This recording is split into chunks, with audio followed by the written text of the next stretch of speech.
আসসালামু আলাইকুম প্রিয় বন্ধুরা, আপনারা দেখতে পাচ্ছেন আমি একটি আঙ্গুর গাছের সামনে দাঁড়িয়ে আছি।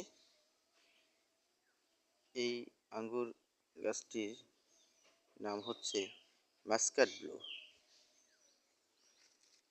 অল্প কিছুদিন হয় আমি লাগিয়েছি, সেই শুরু একেবারে চিকন। দেখুন, ছোট্ট একটি গাছে কি সুন্দর ফলন দিয়েছে।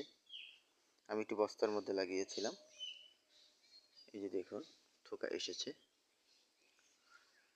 এটি ব্লু কালার হয়ে থাকে এবং খুব সুমিষ্ট,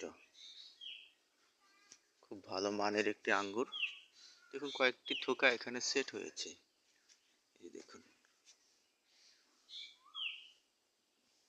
আমি এই যে এই পর্যন্ত রেখে গাছটা প্রুনিং করে দিয়েছিলাম, আল্লাহ পাকের ফজল। এখানে কিছু আঙ্গুর সেট হয়ে গেছে, ইনশাল্লাহ আগামী বছর আরও সেট হবে ইনশাল্লাহ। এটা থেকে কিছু চারা করেছি, যদি আপনারা কেউ নিতে চান তাহলে নিতে পারবেন। ভালো থাকুন বন্ধুরা।